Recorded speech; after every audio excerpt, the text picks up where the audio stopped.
남편의 휴대폰이 울렸다. 내가 받았다. 한 여자가 속삭였다. 내 속옷도 두고 갔어. 어젯밤 정말 잊을 수 없어. 그녀는 킥킥거렸다. 그 잊을 수 없던 밤, 나는 떨리는 손으로 통화를 끊었다. 그 목소리, 나는 그 목소리를 알았고, 그 뒤에는 거대한 비밀이 숨겨져 있었다. 이야기를 시작하기 전에, 이 이야기를 시청하시는 친구분들이 어느 지역에 계신지 댓글로 남겨주세요. 좋아요와 구독을 잊지 마시고, 이 채널이 더욱 성장하여 더 흥미로운 이야기를 선보일 수 있도록 도와주세요. 서울의 하늘은 오늘 아침 마치 울고 있는 것 같았다. 장마철의 거센 비가 새벽부터 도시를 적시고 있었다. 청담동 우리 집의 커다란 창문에는 회색빛 물의 장막이 드리워졌다. 가끔 멀리서 들려오는 천둥 소리는 이 견고한 집의 두꺼운 벽에 의해 희미해졌다. 나는 넓고 현대적인 주방에 서서 유리창을 타고 경쟁하듯 흘러내리는 빗방울을 바라보았다. 벽시계는 오전 6시를 가리키고 있었다. 집안 공기는 차가웠다. 이는 내가 나의 작은 가족을 생각할 때마다 느끼던 따스함과는 극명한 대조를 이루었다. 두꺼운 실내 슬리퍼를 신었음에도 발밑의 대리석 바닥은 얼음장처럼 차가웠다. 나는 김서연. 한때 이 도시 최대 회계법인 중 하나에서 유능한 선임 회계사로 화려한 경력을 쌓았던 여자다. 나는 산더미 같은 업무 서류와 미친 듯한 마감일을 내려놓고 전업주부이자 아내, 엄마로서의 역할을 선택했다. 강요가 아닌 의식적인 선택이었다. 나는 가족을 위한 튼튼한 기반을 만들고 싶었다. 무자비한 테헤란로 금융계에서 경력이 급상승 중인 남편, 박민준을 지원하면서 말이다. 나는 아직 김이 모락모락, 나는 아메리카노를 한 모금 마셨다. 씁쓸하고 따뜻한 맛이 목구멍으로 퍼지며 아직 남은 졸음을 쫓아내려 했다. 나의 아침 일과는 항상 같았다. 해가 뜨기 전에 일어나 우리 아들의 교복이 잘 다려졌는지 확인하고, 비록 오늘은 시어머니 댁에 가 있었지만 그가 SCBD와도 같은 고층 빌딩 숲속 전쟁터로 나가기 전에 필요한 모든 것을 준비해 주는 것이다. 위층 주 욕실에서 물소리가 멈췄다. 민준이 샤워를 마친 것이다. 잠시 후 그는 몸에 꼭 맞는 비싼 정장 차림에 포마드로 단정하게 넘긴 머리, 그리고 결혼 7년 차인 지금도 내 심장을 조금 더 빨리 뛰게 하는 남성적인 향수 냄새를 풍기며 내려올 것이다. 그는 성공한 젊은 임원의 완벽한 표본이었다. 야심차고 똑똑하며 내 눈에는 헌신적인 남편이었다. 나는 긴 대리석 식탁에 커피 잔을 내려놓았다. 그곳에는 민준의 스마트폰이 놓여 있었다. 화면은 위를 향해 있었고 끊임없이 들어오는 이메일과 업무 메시지 알림이 보였다. 이른 시간에도 말이다. 나는 그에게 집에서는, 적어도 저녁 식사 시간에는 휴대폰을 꺼달라고 자주 부탁했다. 하지만 민준은 금융계는 결코 잠들지 않는다는 핑계를 댔다. 나 역시 높은 압박 속에서 살아본 전직 회계사로서 그를 이해하려 노력했다. 갑자기 그 휴대폰이 대리석 표면 위에서 격렬하게 진동하며 주방의 정적을 깨는 윙윙거리는 소리를 냈다. 화면이 켜지며 저장되지 않은 번호로부터 걸려온 전화가 표시되었다. 이름은 없고 오직 숫자들의 나열뿐이었다. 나는 잠시 그 휴대폰을 쳐다보았다. 평소라면 절대 민준의 휴대폰에 손대지 않았을 것이다. 우리는 서로의 사생활에 대한 불문율이 있었다. 하지만 오늘 아침은 뭔가 달랐다. 그치지 않는 비 때문에 내 기분이 조금 감상적으로 변했기 때문일지도 모른다. 아니면 민준이 최근 외국 클라이언트와의 회의를 핑계로 늦게 귀가하는 날이 잦아졌기 때문일지도. 휴대폰은 계속해서 진동하며 관심을 요구했다. 내 머릿속은 즉시 업무상 긴급 상황일 가능성으로 향했다. 아마 다른 시간대에 중요한 클라이언트가 즉각적인 확인을 필요로 하는 것일 수 있다. 만약 민준이 아직 위층에서 옷을 입고 있다면 듣지 못할 수도 있다. 남편의 경력에 모든 전화 한 통이 얼마나 중요한지 이해하는 지지적인 아내로서 나는 전화를 받기로 결심했다. 나는 화면을 밀어 전화를 받고 휴대폰을 귀에 댔다. 여보세요, 박민준 씨 휴대폰입니다. 나는 훈련된 전문적인 톤으로 인사했다. 과거 클라이언트를 상대할 때 사용하던 말투였다. 수화기 저편에서는 잠시 정적이 흘렀고 참는 듯한 숨소리만 들렸다. 그러다 마치 누군가 침대 위에서 움직이는 듯한 옷감 스치는 소리가 들렸다. 여보세요. 나는 조금 더 단호하게 반복했다. 무슨 일이시죠? 다음 순간 한 여자의 목소리가 들렸다. 내가 상상했던 동료나 공경에 처한 클라이언트의 단호하거나 다급한 목소리가 아니었다. 그 목소리는 부드럽고 잠겨 있었으며 속삭이고 있었다. 마치 주변의 다른 사람에게 들릴까 두려워하는 듯 했다. 자기야, 그 여자가 속삭였다. 그 목소리는 애교가 넘치고 친밀감이 가득해. 순식간에 내 온몸에 소름이 돋게 했다. 아까 너무 급하게 갔잖아. 내 세상이 멈춘 것 같았다. 심장이 한 박자 건너뛰더니 가슴 속에서 고통스럽게 빠르게 뛰기 시작했다. 휴대폰을 쥔 내 손은 차가워지고 땀이 나기 시작했다. 그 여자는 아직 끝나지 않았다. 그녀는 나지막이 킥킥거렸다. 작고 경쾌한 웃음소리. 내 귀에 너무나 익숙한 웃음소리였다. 서울의 사교계 행사에서, 갤러리아 백화점의 값비싼 카페에서, 와인 잔이 부딪히는 소리 사이에서 자주 듣던 웃음소리. 있잖아. 그녀는 목소리를 더욱 낮추고 유혹적으로 말을 이었다. 내 물건 하나 여기 두고 갔어. 내가 제일 좋아하는 내 남색 속옷. 아직 내 베개 밑에 있네. 속이 메스꺼웠다. 방금 마신 커피가 독으로 변한 것처럼 뱃속이 요동쳤다. 평소 빠르고 분석적으로 작동하던 내 뇌는 방금 들은 정보를 처리하기 위해 필사적으로 애썼다. 민준의 속옷이 다른 여자의 베개 밑에. 나 이제 잠도 못 자겠어. 우리 뜨거웠던 밤 생각하느라. 그 여자는 이쪽에서 듣는 사람이 자신이 기대하는 남자가 아니라는 사실을 깨닫지 못한 채 말을 이었다. 내 몸은 정말 중독적이야. 오늘 점심에 우리 늘 가던 데서 볼까? 또 보고 싶어. 그러고는 그녀는 다시 웃었다. 그 웃음. 이번에는 끔찍할 정도의 확신으로 그 웃음소리를 알아차렸다. 그것은 아무 여자의 웃음이 아니었다. 그것은 최유라의 웃음이었다. 민준이 일하는 강산그룹의 오너, 강 회장님의 아내 최유라. 머리부터 발끝까지 명품으로 치장하며 항상 화려하게 나타나는 여자.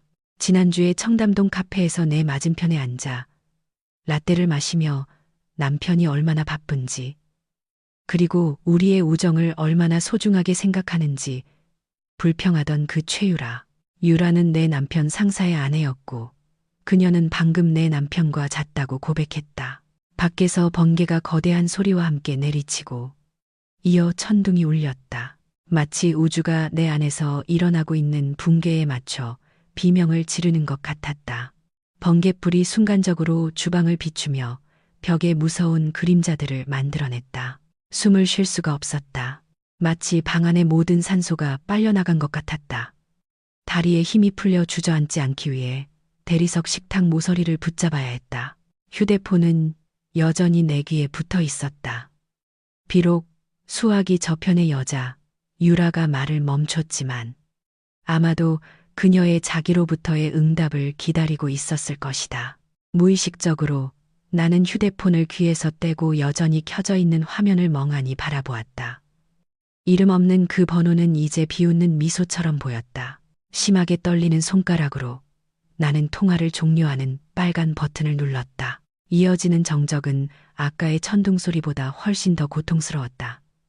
밖에서는 무자비하게 쏟아지는 빗소리만 들렸다. 나는 사랑과 신뢰로 지은 이 호화로운 주방 한가운데 완전히 혼자이고 추위에 떨며 못 박힌 듯 서 있었다. 계단을 내려오는 발소리가 들렸다. 민준이었다. 그는 주방 문가에 나타났다.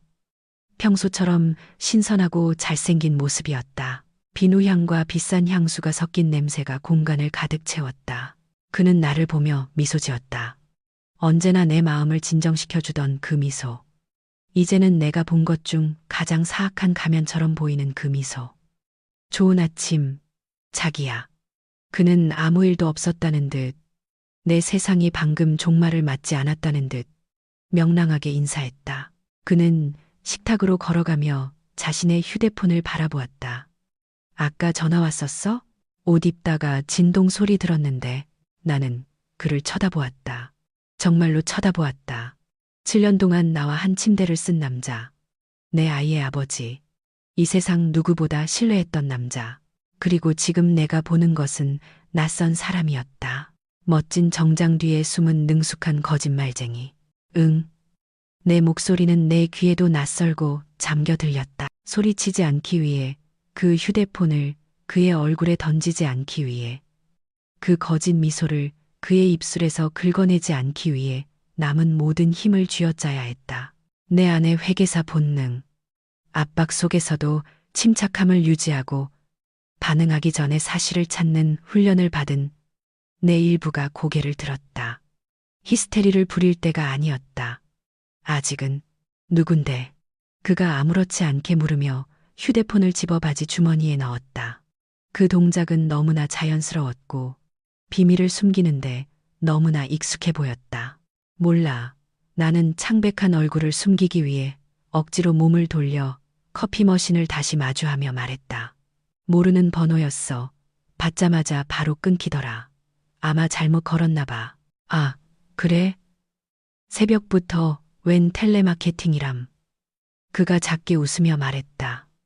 그는 내게 다가와 뺨에 스치듯 입을 맞췄다. 평소에는 따뜻하게 느껴졌던 그 입맞춤이 이제는 독성 해파리의 쏘임처럼 느껴졌다. 나 먼저 갈게. 자기야, 오늘 사무실에서 엄청 바쁠 것 같아. 아마 또 좀 늦게 들어올 거야. 또 늦게, 또 회의, 또 클라이언트. 나는 토하고 싶은 욕구를 참았다. 조심해서 가. 오빠. 나는 내가 가진 연기력의 마지막 조각들을 사용하며 무미건조하게 대답했다.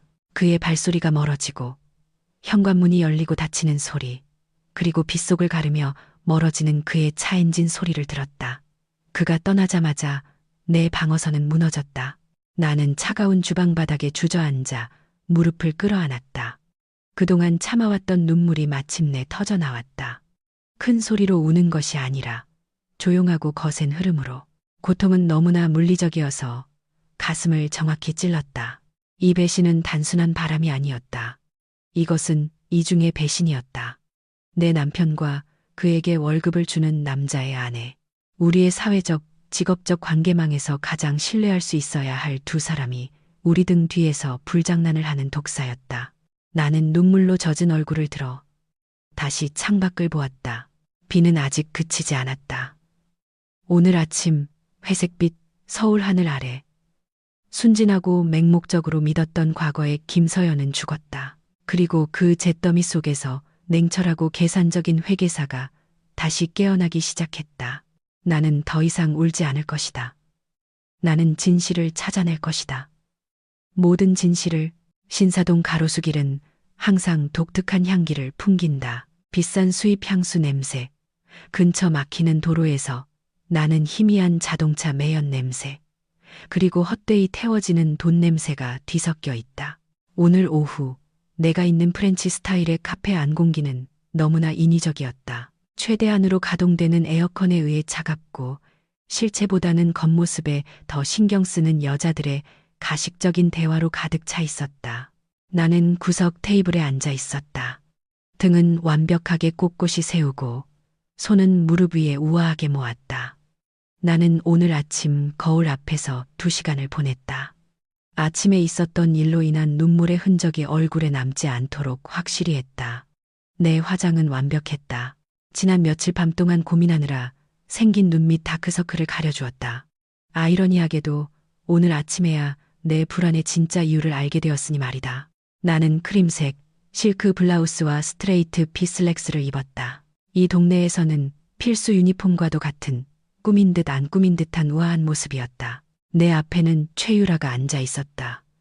내 남편의 속옷에 대해 역겨운 속삭임을 하던 그녀의 목소리가 아직도 귓가에 맴돌았다. 그녀는 어깨에 죄책감의 무게라고는 조금도 없는 듯 빛나고 있었다. 꿀색으로 염색한 그녀의 머리는 완벽한 웨이브로 스타일링되어 있었다. 아침 일찍 비싼 살롱에서 받은 솜씨였다. 그녀는 매끄러운 어깨를 드러내는 최신 디자이너 드레스를 입고 있었고, 목에는 보는 사람의 눈을 멀게 할 만큼 반짝이는 다이아몬드 목걸이를 두르고 있었다. 어머, 서연 씨, 정말 미안. 내가 좀 늦었지. 그녀가 연극적인 동작으로 옆에 빈 의자에 에르메스 핸드백을 놓으며 일부러 만든 듯한 애교 섞인 목소리로 말했다. 테헤란로가 너무 막혔어. 무슨 시위라도 있었나? 서울은 늘 그렇잖아. 나는 옅은 미소를 지었다. 거울 앞에서 연습한 미소였다. 괜찮아. 유라 씨. 나도 방금 왔어. 오늘 내가 해야 할 수많은 거짓말 중 첫 번째였다. 웨이터가 와서 메뉴를 가져다 주었다. 유라는 드레싱을 따로 달라고 한 샐러드와 스파클링 워터 한 잔을 주문했다. 뚱뚱해지는 건 두렵지만 인생을 즐기는 것처럼 보이고 싶은 여자들의 표준 메뉴였다. 나는 그저 얼그레이 티만 주문했다. 속이 아직 너무 메스꺼워 음식을 받아들일 수 없었다. 오늘 좀 창백해 보이네, 자기. 웨이터가 떠난 후 유라가 말했다. 두꺼운 인조 속눈썹으로 둘러싸인 그녀의 날카로운 눈이 나를 관찰했다. 몸이 안 좋아. 아니면 민준 씨가 또 늦게 들어와서 속썩였어. 그녀는 정말로 걱정하는 친구인 것처럼 너무나 설득력 있는 동정의 어조로 말했다. 이 여자의 연기력은 얼마나 대단한가. 만약 내가 오늘 아침 그녀의 목소리를 직접 듣지 않았다면 그녀의 가짜 관심에 속아 넘어갔을 것이다. 아니, 괜찮아. 나는 손의 미세한 떨림을 감추기 위해 찻잔을 들며 차분하게 대답했다. 그냥 잠을 좀 설쳐서 그래. 애들 키우다 보면 다 그렇지. 그렇지. 전업주부라는 게 정말 피곤한 일이야. 그녀가 마치 이해한다는 듯 드라마틱하게 한숨을 쉬며 말했다. 나는 그녀가 아이들을 위해 3명의 보모를 두고 있다는 것을 알았지만 말이다. 그래도 넌 운 좋은 줄 알아. 서연 씨. 민준 씨 같은 남편 있잖아. 잘생겼지. 돈 잘 벌지. 또 충실하지. 요즘 세상에 그런 남자 드물어. 특히 그 사람들 같은 비즈니스 환경에서는 유혹이 얼마나 많은데. 나는 차를 마시다가 살에 들릴 뻔했다. 충실하다고. 그 단어는 그녀의 입에서 가장 잔인한 농담처럼 흘러나왔다. 그녀는 불과 몇 시간 전에 자신이 잠자리를 함께한 남자의 충실함을 칭찬하고 있었다. 그녀의 대담함 혹은 무관심은 정말 상상을 초월했다. 응, 정말 감사하게 생각해. 나는 말했다. 모든 단어가 혀 위에서 날카로운 자갈처럼 느껴졌다. 민준 씨는 자기 일에 정말 헌신적이야. 강 회장님께 항상 최선을 다하려고 노력하고. 나는 그녀의 남편 이름을 일부러 언급했다. 그녀의 얼굴에 어떤 변화가 있는지 보고 싶어서였다. 유라는 그저 작게 웃으며 우아하게 손을 내저었다. 아, 우리 남편은 민준 씨 같은 매니저를 둬서 정말 운이 좋은 거지. 민준 씨가 자기의 가장 믿을 만한 오른팔이라고 자주 얘기해. 그래서 남편이 해외 출장 갈 때도 내가 안심이 돼. 민준 씨가 사무실을 지켜주니까. 사무실을 지키는 걸까? 아니면 그의 아내를 지키는 걸까? 내 속마음이 비명을 질렀다. 그때 내 눈은 유라가 스파클링 워터잔을 들어 올릴 때 그녀의 왼쪽 손목에 멈췄다. 그곳에는 내가 아주 잘 아는 시계가 채워져 있었다. 다이아몬드가 박힌 프레임의 파텍 필립 노틸러스. 평범한 시계가 아니었다. 서울 강남의 고급 아파트 한 채 값과 맞먹는 가격의 시계였다. 내 심장이 다시 빠르게 뛰기 시작했다. 감탄해서가 아니라 확인 때문이었다. 3일 전 집에서 민준의 서재를 정리하다가 비즈니스 잡지 더미 뒤에 끼워져 있던 신용카드 명세서 봉투를 발견했다. 그것은 민준이 내게 한 번도 말한 적 없는 플래티넘 추가 카드의 명세서였다. 전직 회계사로서 내 호기심은 자극받았다. 나는 처음으로 우리의 사생활 규칙을 어기고 그 봉투를 열었다.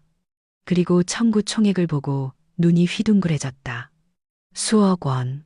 그리고 그중 가장 큰 거래는 갤러리아 백화점 명품 시계 부티크에서의 구매였고 그 금액은 지금 유라의 손목에 감겨있는 시계 가격과 일치했다. 그때 나는 긍정적으로 생각하려 애썼다. 아마 중요한 클라이언트를 위한 선물이거나 회사에서 받은 비밀 보너스일지도 모른다고. 하지만 지금 그의 불륜 상대의 손목에서 그 물건이 빛나고 있는 것을 보니 모든 퍼즐 조각이 완벽하고 끔찍하게 맞아떨어졌다. 아이의 미래를 위해 절약해야 한다고 늘 말하던 내 남편. 박민준이 상사의 아내에게 집 한 채 값의 시계를 사주었다. 아마도 출처를 알 수 없는 돈으로 결제되었을 신용카드를 사용해서. 시계 정말 예쁘다. 유라 씨. 내 목소리는 평평하고 차갑게 들렸다. 비록 가짜 감탄의 어조로 감추려 애썼지만 말이다. 새로 샀어. 강 회장님 선물. 유라는 탐욕스러운 눈빛으로 자신의 시계를 바라보았다.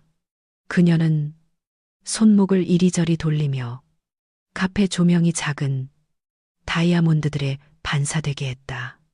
아, 이거. 그녀가 의미심장한 미소를 지으며 말했다. 응, 새로 샀어. 특별한 사람한테 받은 작은 선물이야. 우리 남편이 이런 거에 센스가 있겠어. 그 사람은 주식이나 부동산 주는 것밖에 몰라. 이건 비밀 팬한테 받은 거라고 할까. 그녀가 마치 우리끼리 작은 비밀을 공유하는 것처럼 내게 윙크했다. 비밀 팬. 나는 이 대리석 테이블 위에 바로 토하고 싶었다. 그녀는 숨기려 하지도 않았다. 오히려 그것을 즐기고 불륜의 전리품을 그 남자의 정실 부인 앞에서 과시하고 있었다. 와, 정말 부럽다. 나는 내 피부 아래에서 피가 끓는 것을 느끼며 말했다.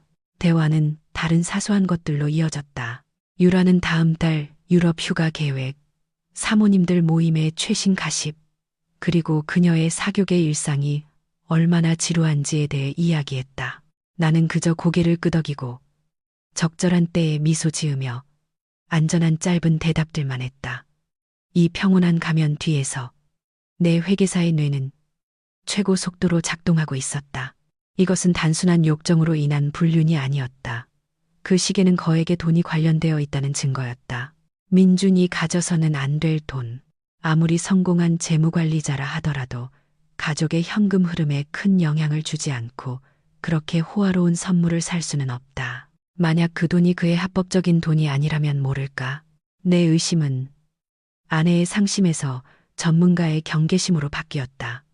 만약 민준이 유라에게 그렇게 비싼 물건을 사줄 수 있다면 그는 그 돈을 어디서 구했을까? 회사 돈을 사용했을까? 그들 둘이 강 회장님을 속이기 위해 협력하고 있는 것일까? 탐욕스러운 상사의 아내 유라와 회사 금고의 열쇠를 쥔 재무관리자 민준. 재정적 재앙을 위한 완벽한 조합이었다. 점심 식사는 영원히 계속되는 것 같았다. 마침내 카페 로비 앞에서 헤어질 때 유라는 나를 꽉 안았다. 그녀의 강한 향수 냄새가 코를 찔렀다. 다음에 또 보자, 자기. 너랑 얘기하니까 스트레스가 다 풀리네. 그녀가 명랑하게 말했다. 나는 그녀가 개인 기사가 운전하는 하얀색 알파드에 타는 것을 보았다. 그 차가 멀어지자 내 얼굴에서 미소는 즉시 사라졌다. 서울 하늘은 여전히 흐렸지만 비는 그쳤다. 아스팔트 길 위에는 더러운 물웅덩이만 남아 있었다. 나는 새로운 결심을 하고 내 차로 걸어갔다. 상처받은 마음은 여전했지만 이제 그것은 연료로 변했다.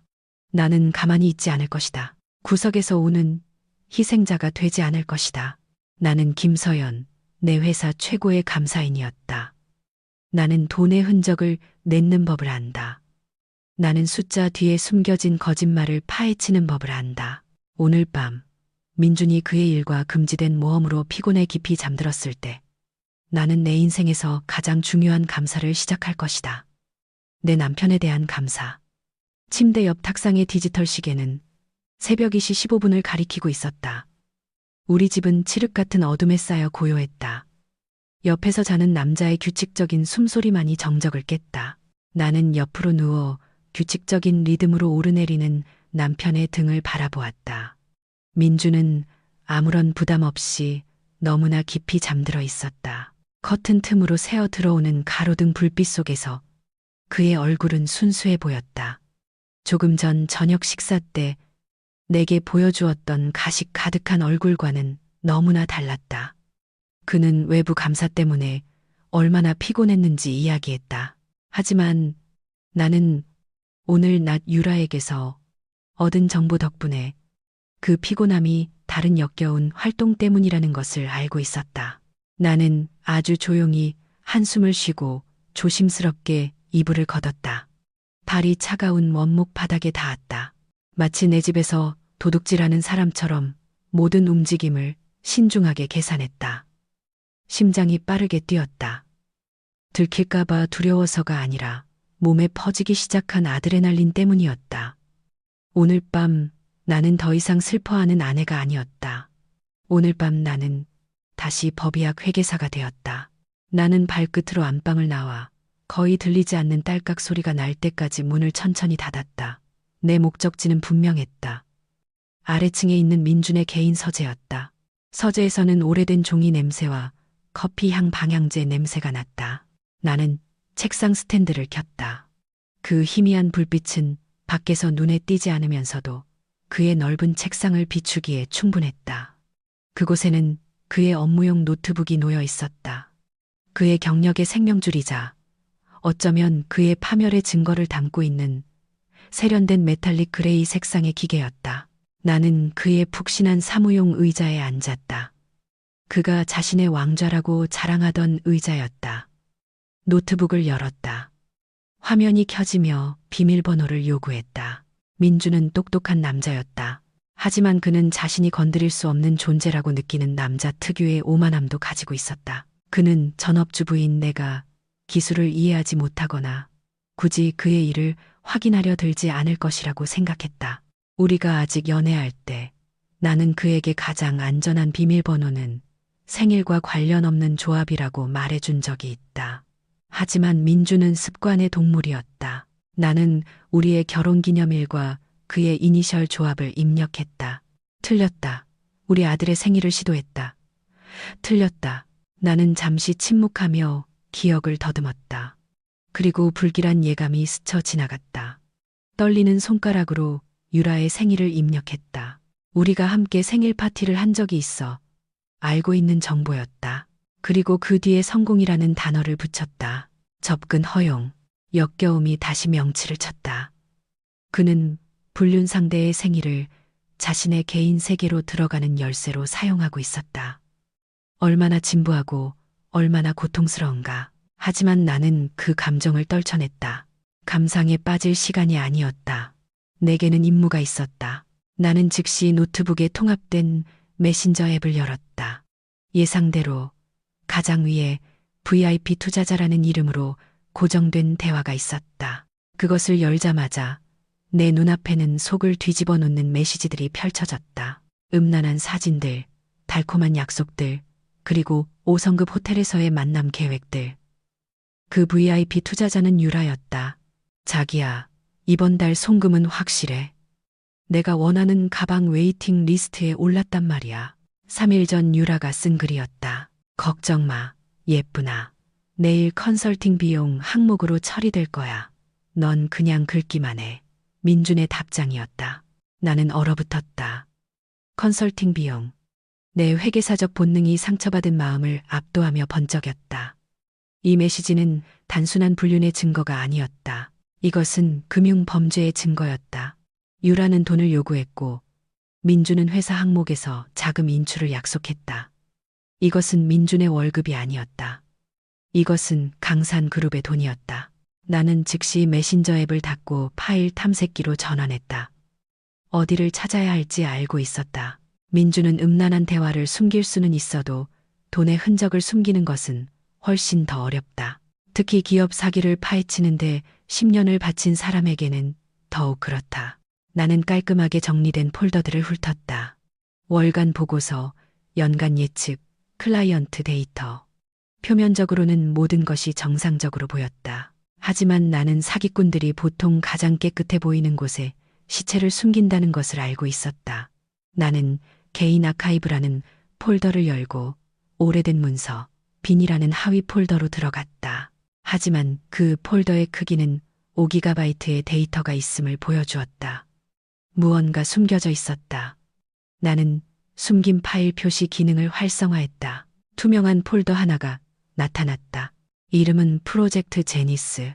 나는 더블 클릭했다.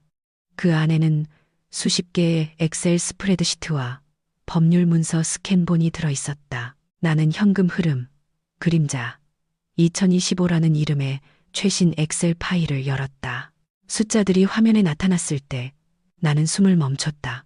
내 눈은 빠르게 차변과 대변 항목을 훑고 각 셀에 심어진 수식들을 추적했다. 이것은 화이트 칼라 범죄의 걸작이었다. 민준과 유라는 침대에서 불장난만 한 것이 아니었다. 그들은 강 회장님을 서서히 강탈하고 있었다. 사기 수법은 체계적이었다. 민준은 여러 개의 유령 공급업체, 즉 강산그룹의 전략 컨설팅, 경영자문, 소프트웨어 자산 조달과 같은 서비스를 제공하는 것처럼 보이는 페이퍼 컴퍼니를 만들었다. 이 회사들은 BT 시너지 솔루션 캐피탈이나 CV 베르카 아바디처럼 전문적으로 들리는 이름을 가지고 있었다. 하지만 별도의 파일에서 수취인 계좌 정보를 확인했을 때 모든 것은 회사 이름이 아닌 아마도 명의 대여자나 고용된 사람들의 이름으로 등록된 두 개의 사설은행 계좌로 귀결되었다. 나는 다른 파일, PT 시너지 솔루션 캐피탈의 법인 설립 등기부 스캔본을 열었다.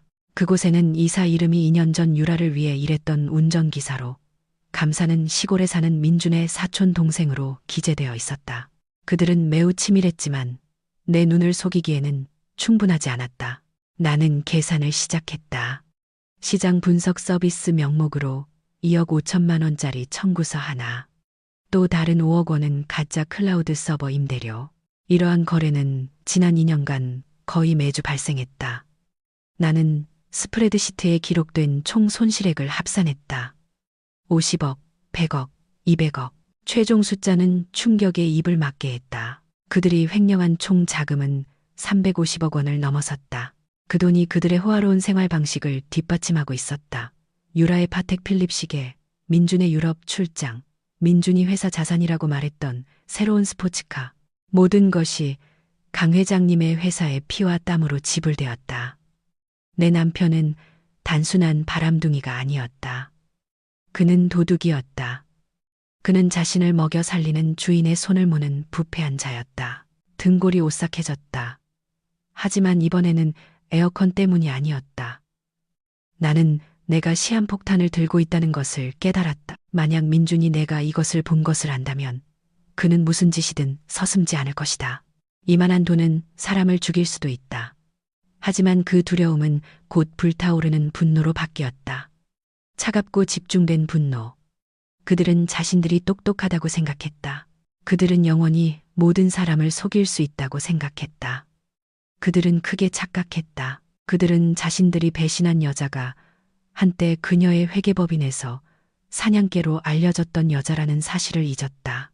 나는 잠옷 주머니를 뒤져 미리 준비해둔 대용량 USB를 꺼냈다. 이제는 안정되고 단호한 손으로 프로젝트 제니스 폴더의 모든 내용을 복사하기 시작했다. 나는 또한 이 범죄의 동기를 뒷받침할 양념으로 그들의 음란한 대화 내용을 스크린샷으로 찍었다. 복사 과정은 5년처럼 느껴지는 5분이 걸렸다. 매 순간 나는 위층에서 나는 소리에 귀를 기울였다. 혹시라도 민준이께서 물을 마시러 내려올까봐 두려웠다. 내 눈은 계단과 노트북 화면을 번갈아가며 경계했다. 복사 완료. 나는 즉시 USB를 뽑아 내 속옷 주름 속에 숨겼다. 지금으로서는 가장 안전한 장소였다. 나는 모든 앱을 닫고 최근 파일 흔적을 지우고 노트북을 다시 절전 모드로 돌려놓았다. 내가 발견했을 때와 똑같이 나는 의자 위치를 바로잡고 의심스러운 마찰이 없도록 확인했다. 모든 것이 완벽하다고 확신한 후 나는 책상 스탠드를 끄고 다시 어둠 속으로 돌아갔다. 민준 옆에 다시 누웠을 때 그는 잠결에 조금 움직이며 불분명한 말을 중얼거렸다. 나는 어둠 속에서 그의 얼굴 옆모습을 바라보았다. 예전에는 그 얼굴에서 평화를 찾았다.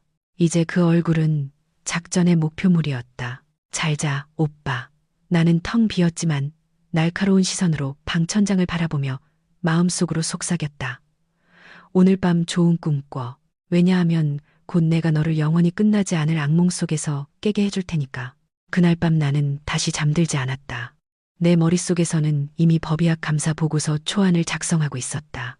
1장 서론, 2장 발견사항, 3장 실행. 인천국제공항은 항상 독특한 에너지를 가지고 있다. 희망, 이별, 그리고 야망이 항공유 냄새와 함께 공중에 떠다니는 곳. 웅장하고 서늘한 제3터미널에서 사람들은 각자의 목적지를 향해 오가며 꿈이나 짐이 담긴 여행 가방을 끌고 다녔다. 오늘 아침 나는 다른 발걸음으로 터미널의 대리석 바닥을 가로질렀다. 더 이상 집에서 잠옷을 입던 주부 김서연은 없었다. 오늘 나는 오랫동안 옷장에 걸려있던 최고의 검은색 블레이저 정장을 입었다. 날렵한 슬랙스와 바닥을 위협적인 리듬으로 두드리는 하이힐을 매치했다. 머리는 깔끔하게 포니테일로 묶고 얼굴은 대담한 화장으로 단장했다. 유혹하기 위함이 아니라 힘을 보여주기 위함이었다. 내 입술에 짙은 와인색 립스틱은 나의 선전포고였다. 내 목적지는 대한항공 라운지. 상위 비즈니스 클래스 승객들이 일반 승객들의 쉔처에서 벗어나 비행을 기다리는 전용 공간이었다. 나는 집에 동기화된 민준의 디지털 캘린더를 통해 강 회장님의 일정을 알고 있었다. 오늘 아침 9시에 그는 정기 건강검진과 지역 투자자 미팅을 위해 싱가포르로 가는 비행편이 있었다. 민준은 강 회장님이 사무실 운영을 감독하라고 지시했기 때문에 동행하지 않았다. 완벽한 우연 혹은 운명이었다. 나는 30분 전에 강 회장님의 개인 비서에게 연락했다. 매우 기밀인 서류가 집에 남겨졌고 민준이 심한 교통체증에 갇혀 직접 배달해달라고 부탁했다고 말했다. 민준이 그 가족에게 얼마나 신뢰받고 있는지를 고려하면 타당한 이유였다. 그의 비서는 내게 라운지 출입을 허가했다. 라운지의 자동 유리문이 열리자 차가운 공기와 비싼 아라비카 커피 향이 나를 맞았다. 내부는 조용하고 사적이었다. 푹신한 가죽 소파에는 태블릿에 몰두한 임원들이 앉아 있었다. 나는 그를 보았다. 강 회장님은 활주로가 보이는 창가 구석에 앉아 있었다. 60대의 그 중년 남성은 편안한 폴로 셔츠 차림에도 위엄이 있어 보였다. 그는 차를 마시며 비즈니스 신문을 읽고 있었다. 그는 존경받는 인물, 무에서 제국을 건설한 거물이었다. 그리고 아이러니하게도 그는 가장 가까운 사람들의 어리석음의 가장 큰 희생자였다. 나는 긴 숨을 들이쉬어 가슴속의 두근거림을 진정시킨 후 다가갔다. 좋은 아침입니다, 회장님. 나는 차분하고 정중한 목소리로 인사했다. 강 회장님은 내 존재에 조금 놀란 듯 고개를 들었다. 그는 신문을 내리고 다정한 미소를 지었다. 진심 어린 아버지 같은 미소였다. 서연 씨, 어쩐 일이야? 민준이는 어디 있고 중요한 서류가 있다고 하던데. 나는 그의 미소에 평소와 같은 따뜻함으로 화답하지 않았다. 내 얼굴은 평평하고 진지하며 절박했다. 나는 허락을 기다리지 않고 그의 맞은편 의자에 앉아 우리 사이의 커피 테이블 위에 두꺼운 남색 파일을 올려놓았다. 민준 씨는 제가 여기 온 걸 모릅니다, 회장님. 나는 단도직입적으로 대답했다. 그리고 이 서류는 민준 씨에게서 온 것이 아닙니다. 이 서류는 민준 씨에 관한 것입니다. 강 회장님의 눈썹이 찌푸려졌다. 그의 미소는 서서히 사라졌다. 그 자리는 무언가 잘못되었음을 감지한 사업가의 날카로운 시선으로 대체되었다. 무슨 말이야, 서연 씨? 부부 문제인가? 개인적인 일이라면 단순히 제 가정사만의 문제가 아닙니다, 회장님. 이건 강산그룹의 운명에 관한 문제입니다. 나는 그가 탑승하기 전에 시간이 많지 않았기에 말을 잘랐다. 회장님께서도 제가 결혼하기 전 제 배경을 아시죠? 빅사 회계법인의 선임 회계사였지. 왜 그러나? 어젯밤 제가 작은 감사를 좀 했습니다. 나는 남색 파일을 그에게 밀어주며 말했다. 이 안에는 지난 2년간 회장님 회사에서 유령 페이퍼 컴퍼니로 흘러나간 350억 원의 자금 흐름 증거가 들어 있습니다. 강 회장님은 침묵했다. 우리 주위의 분위기는 마치 얼어붙은 것 같았다. 그는 그 파일을 쳐다보고 그 다음 내 눈을 쳐다보며 거짓을 찾았다. 그는 찾지 못했다. 누가 한 짓이지. 그의 목소리가 무거워졌다. 톤이 한 옥타브 낮아졌다. 열어보십시오. 첫 페이지는 요약 보고서입니다. 다음 페이지들은 송금 증거, 허위 인보이스, 그리고 유령회사 설립 등기부입니다. 조금 뻣뻣해진 손으로 강 회장님은 파일을 열었다. 그는 첫 장을 읽었다. 눈을 가늘게 떴다. 페이지를 넘길수록 그의 얼굴은 점점 붉어졌다. 관자놀이에 가는 핏줄들이 팽팽해지기 시작했다. 민준과 유라 사이의 채팅 대화 증거가 담긴 페이지에 이르렀을 때 그들의 동기와 공모를 설명하기 위해 내가 일부러 포함시킨 부분이었다. 그의 움직임은 멈췄다. 그는 그 종이를 오랫동안 쳐다보았다. 발리의 한 나이트클럽에서 키스하고 있는 유라와 민준의 사진이 선명하게 박혀 있었다. 민준이 휴지통 폴더에서 지우는 것을 잊은 휴대폰에서 가져온 사진이었다. 강 회장님은 파일을 천천히 닫았다. 하지만 테이블 위를 누르는 그의 손의 압력은 손가락 마디가 하얗게 될 정도로 강했다. 그는 분노를 터뜨리지 않았다. 소리치지도 않았다. 오히려 그것이 그를 더 무섭게 만들었다. 그는 매우 침착해졌다. 치명적인 폭풍 전의 고요함. 그는 고개를 들어 나를 쳐다보았다. 그 아버지 같은 시선은 완전히 사라졌다.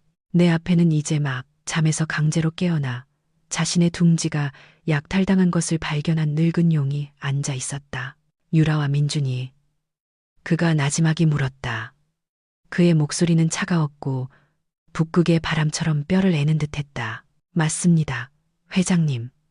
그들은 컨설팅 비용 코드를 사용해 그들의 불륜과 생활 방식을 충당했습니다. 지난주 유라 씨가 차고 있던 파텍 필립 시계는 회장님 돈으로 산 겁니다.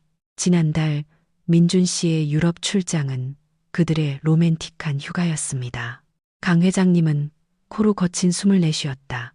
그는 테이블 위에 첫 냅킨을 집어 쥐어짰다. 내가 늙었다고 생각했군. 내가 멍청하고 눈먼 줄 알았어. 그들은 우리 둘 다를 얕봤습니다. 회장님. 나는 나 자신을 그의 동맹으로 자리매김하며 말했다. 그들은 제가 집에서 조용히 있는 멍청한 아내라고 생각했고, 회장님은 돈이 조금씩 사라져도 알아채지 못할 ATM 기계라고 생각했습니다. 350억은 조금이 아니야. 강 회장님이 으르렁거렸다. 이건 돈 문제가 아니야. 서연 씨. 이건 배신이야. 민준이는 내 아들처럼 여겼어. 유라는 내가 무에서 끌어올려줬는데 그는 다시 나를 쳐다보았다. 이번에는 새로운 존경심이 담겨 있었다. 뭘 원하나, 서연 씨. 그들을 협박하거나 바로 경찰에 신고할 수도 있었을 텐데. 왜 내게 먼저 왔지? 저는 정의를 원합니다, 회장님. 하지만 완벽한 정의를 원합니다. 나는 차갑게 대답했다. 지금 경찰에 신고하면 그들은 감옥에 갈지도 모르지만 숨겨둔 자산이 있을 겁니다. 훌륭한 변호사를 고용할 수도 있겠죠. 저는 그들이 뿌리까지 파괴되길 원합니다. 그들이 자랑스러워하던 모든 사람들 앞에서 망신당하길 원합니다.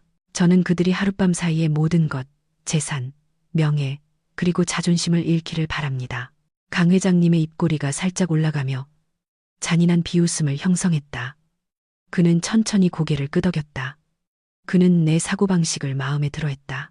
다음 주에 회사 창립 기념일 갈라 디너가 있어. 모든 이사진, 감사, 그리고 비즈니스 파트너들이 참석할 거야. 강 회장님의 눈이 교활하게 빛났다. 민준이는 올해의 직원상을 받을 예정이야. 그날 밤 유라는 사모님으로서 내 옆에 있을 거고 그들을 가장 높은 곳에서 떨어뜨릴 완벽한 순간이군요. 나는 그의 생각의 방향을 빠르게 이해하며 맞장구 쳤다. 원본 증거는 자네가 가지고 있게. 무대는 내가 준비하지. 그날까지 아무 일도 없는 것처럼 행동해. 다정한 아내가 되어줘. 그들이 세상 꼭대기에 있는 것처럼 느끼게 해줘. 높이 날수록 떨어질 때 더 아픈 법이니까. 알겠습니다, 회장님. 싱가포르행 비행편의 마지막 탑승 안내 방송이 들렸다. 강 회장님이 일어섰다. 그는 내게 손을 내밀었다. 평범한 형식적인 악수가 아니라 전쟁 동맹의 악수였다. 고맙네, 서연 씨. 오늘부터 자네는 내 직원의 아내가 아니라 내 파트너야. 우리 회사에서 그 쓰레기들을 청소합시다. 나는 그의 손을 꽉 잡았다. 천만에요, 회장님. 비행 편안히 즐기십시오. 본 공연 전에 오락이라고 생각하세요. 강 회장님은 굳건한 발걸음으로 출발 게이트를 향해 걸어갔다. 남색 파일은 이제 그의 손에 단단히 쥐어져 있었다. 그는 더 이상 아픈 노인처럼 보이지 않았다. 그는 자신의 적을 학살할 준비가 된 장군처럼 보였다. 나는 그곳에 서서 그의 뒷모습이 멀어지는 것을 바라보았다. 라운지의 거대한 유리창 너머로 거대한 비행기들이 하늘을 뚫고 이륙할 준비를 하고 있었다. 나는 가벼움을 느꼈다. 내 상처받은 마음은 무기로 변했다. 나는 가방을 들고 공항을 나섰다. 서울의 태양은 뜨겁게 빛나기 시작했고 어젯밤의 비의 잔재를 증발시켰다. 전투는 시작되었고 나는 방금 내 편에 가장 강력한 장군을 얻었다. 민준, 유라, 너희의 마지막 웃음의 날들을 즐겨라. 너희의 사망시계는 이미 똑딱거리기 시작했으니까. 그날 밤 서울 중심부는 빛으로 목욕하고 있었다. 고층 빌딩들은 마치 그들의 웅장함을 뽐내기 위해 경쟁하는 것 같았다. 하지만 강산그룹 창립 25주년 갈라 디너가 열리는 5성급 신라호텔의 화려함과 견줄 수 있는 것은 없었다. 이곳은 수도의 모든 비즈니스 엘리트들이 기다려온 밤이었다. 권력, 부, 그리고 인맥을 과시하는 장이었다. 나는 준비를 위해 특별히 빌린 호텔방에 큰 거울 앞에 서 있었다. 그곳에 비친 모습은 거의 알아볼 수 없었다. 나는 짙은 와인색 실크, 세틴 소재의 이브닝 드레스를 입고 있었다. 용기와 동시에 위험을 상징하는 색이었다. 드레스는 내 몸을 완벽하게 감쌌다. 등 부분의 컷아웃은 오늘 밤 내가 약간의 쉬머를 바른 피부를 드러냈다. 머리는 옆 얼굴에 몇 가닥을 남긴 채 모던하게 올린 머리를 했다. 목까지 내려오는 긴 다이아몬드 귀걸이를 돋보이게 했다. 결혼할 때 부모님께서 주신 선물이었다. 오늘 밤 내가 착용한 유일한 진짜 보석. 부정한 돈으로 사지 않은 것이었다. 욕실 문이 열렸다. 민준이 이탈리아 디자이너의 검은색 턱시도를 입고 나왔다. 그는 눈부셨다. 인정해야 했다. 그의 얼굴은 넘쳐나는 자신감의 아우라로 빛나고 있었다. 그는 자신의 세계의 정점에 있었다. 그는 오늘 밤이 강 회장님의 비즈니스 제국의 비공식적인 후계자로 등극하는 밤이라고 믿고 있었다. 와, 그가 나를 보고 중얼거렸다. 프로그램된 기계처럼 자동적으로 들리는 칭찬이었다. 그는 다가와 내 허리를 감싸고 어깨에 키스했다. 오늘 밤 정말 예쁘다, 자기야. 미래의 사장님 아내답네. 나는 뱃속에서 스멀스멀 올라오는 역겨움을 참았다. 한때 내가 항상 그리워했던 그의 손길이 이제는 비단뱀의 조임처럼 느껴졌다. 나는 최고의 미소를 억지로 지었다. 그가 보지 않을 때 욕실 거울 앞에서 몇 시간 동안 연습한 미소였다. 오빠도 정말 멋져. 나는 그의 나비 넥타이를 바로잡아주며 부드럽게 대답했다. 오늘 밤 모든 사람이 오빠한테 감탄할 거야. 당연하지.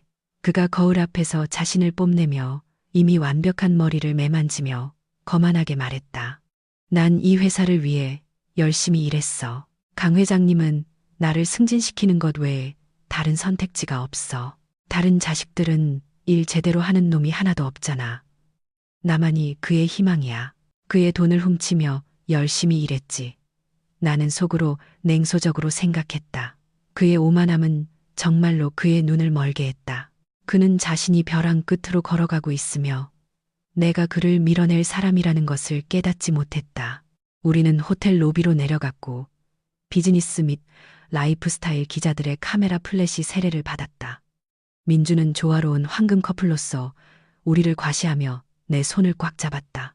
나는 내 역할을 완벽하게 연기했다. 충실한 아내, 다정한 동반자, 승자의 팔에 걸린 예쁜 액세서리. 연회장 안은 숨 막힐 정도로 호화로웠다. 값비싼 드레스와 정장을 차려입은 수백 명의 손님들이 공간을 가득 메웠다. 비싼 향수 냄새와 네덜란드에서 직송한 신선한 백합 향이 공기를 채웠다. 단정한 유니폼을 입은 웨이터들이 크리스털 샴페인 잔이 담긴 쟁반을 들고 돌아다녔다. 우리가 들어간 직후 나는 그녀를 보았다. 유라. 그녀는 방 한가운데 서 있었고 그녀가 던지는 모든 농담에 웃는 사교계 사모님들에게 둘러싸여 있었다. 그녀는 세상에 자신이 오늘 밤의 여왕이라고 외치고 싶은 듯 매우 눈에 띄는 반짝이는 금색 드레스를 입고 있었다. 그녀 옆에는 강 회장님이 우아한 긴팔 실크 한복을 입고 조용히 서 있었다. 강 회장님의 얼굴은 다정해 보였고 손님들과 악수하고 있었다. 하지만 멀리서 우리 눈이 마주쳤을 때 나는 그 차가운 섬광을 보았다. 우리 사이의 비밀 신호였다. 공연은 시작되었다. 민주는 즉시 나를 그들에게로 이끌었다. 안녕하십니까, 회장님, 사모님. 민준이 가식적인 존경의 어조로 인사했지만 그의 눈은 분명히 유라를 훑고 있었다. 와, 오늘 밤의 주인공이 오셨군. 강 회장님이 주변 사람들이 들을 수 있을 만큼 큰 소리로 외쳤다. 그는 민준의 어깨를 세게 두드렸다. 민준의 가슴을 자랑스럽게 부풀게 한 아버지 같은 제스처였다. 어때? 이따 발표 준비됐나? 네, 회장님. 믿어주셔서 감사합니다. 민준이 승리에 찬 얼굴로 대답했다. 유라는 나를 위아래로 훑어보았다. 그녀의 붉은 입술에는 달콤한 미소가 걸려 있었지만 눈에는 조롱이 서려 있었다. 서연 씨, 드레스가 클래식하네. 소박한 당신이랑 잘 어울려. 대담한 걸 좋아하는 나랑은 다르지. 감사합니다. 사모님. 사모님도 정말 빛나시네요. 나는 빛나다라는 단어를 촌스럽게 번쩍인다는 뉘앙스로 강조하며 대답했다. 하지만 유라는 자기애가 너무 강해서 그 비꼬는 말을 알아채지 못했다. 행사가 시작되었다. 우리는 가장 앞쪽 원형 테이블, VIP 테이블에 앉았다. 음식들이 차례로 제공되었다. 가슴속에 쌓인 긴장감 때문에 내 혀에는 맛이 느껴지지 않는 파인다이닝 요리들이었다. 나는 계속해서 그들의 행동을 관찰했다. 두꺼운 테이블보로 덮인 테이블 아래에서 나는 유라의 발이 민준의 발을 여러 번 건드리는 것을 보았다. 그들은 눈빛을 교환하고 작은 미소를 지었다. 마치 각자의 배우자 코앞에서 불장난하는 스릴을 즐기는 것 같았다. 절정은 강 회장님이 연설을 위해 무대에 올랐을 때였다. 실내 조명이 어두워지고 스포트라이트가 그에게 향했다. 강산그룹이 25년 동안 버틸 수 있었던 것은 저 혼자 때문이 아닙니다. 강 회장님의 목소리가 스피커를 통해 울려 퍼졌다. 제 뒤에 있는 위대한 사람들, 특히 날카로운 비전과 무한한 헌신을 가진 명석한 젊은 세대 덕분입니다. 강 회장님은 우리 테이블을 똑바로 쳐다보았다. 민주는 일어설 준비를 하며 등을 꼿꼿이 세웠다. 우리 재무관리자인 박민준 씨에게 특별한 감사를 표하고 싶습니다. 강 회장님이 말을 이었다. 우레와 같은 박수 소리가 터져 나왔다.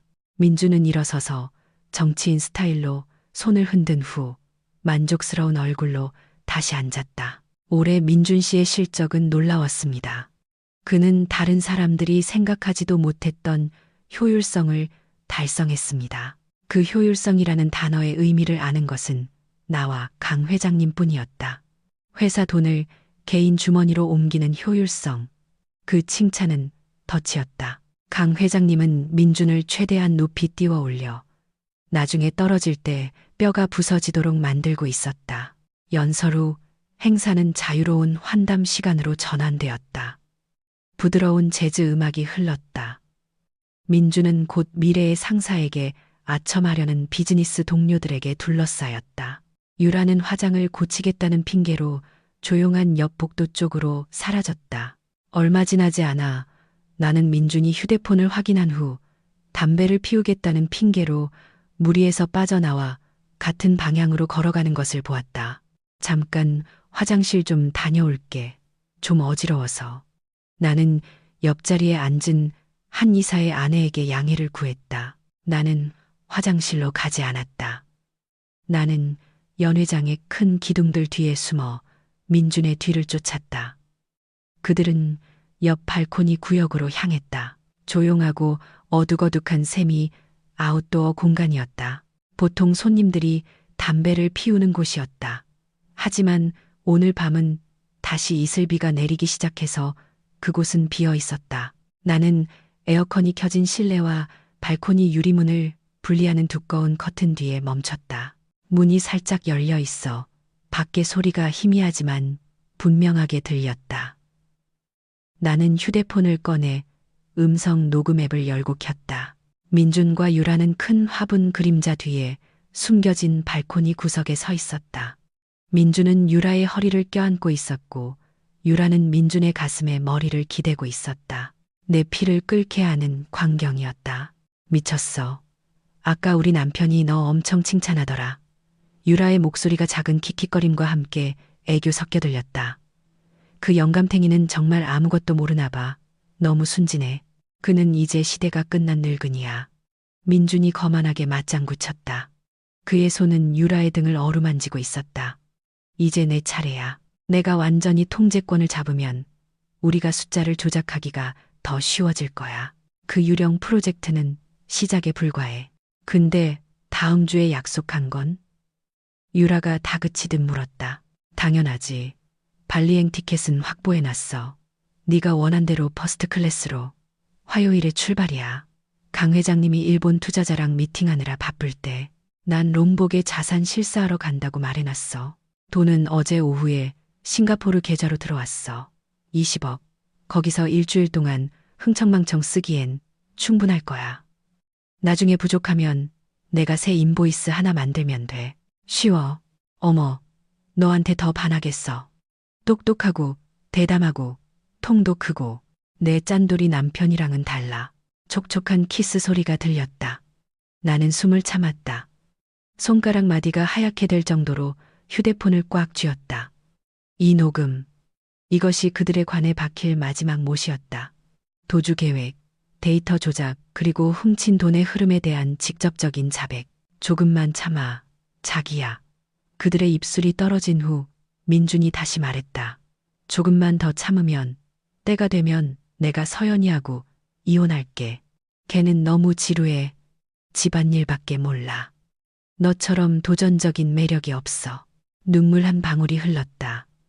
슬퍼서가 아니라 절정에 달한 분노 때문이었다. 지루하다고.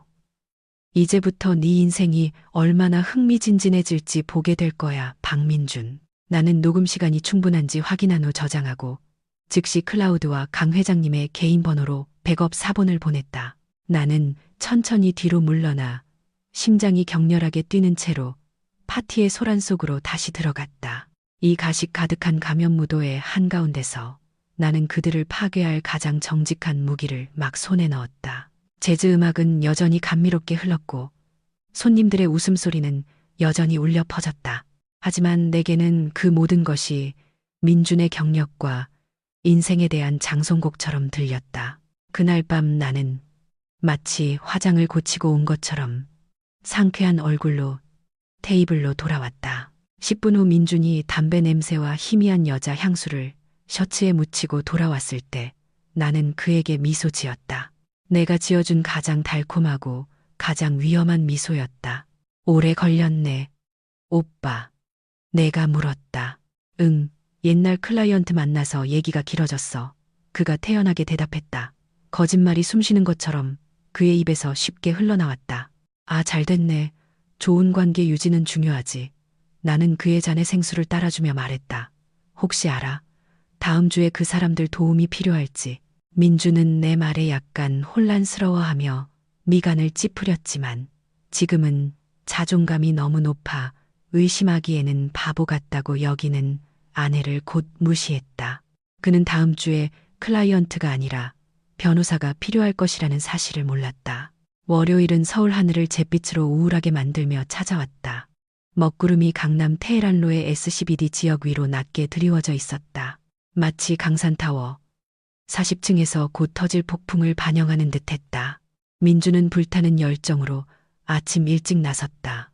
그는 권력의 색이라며 빨간 넥타이를 맸다.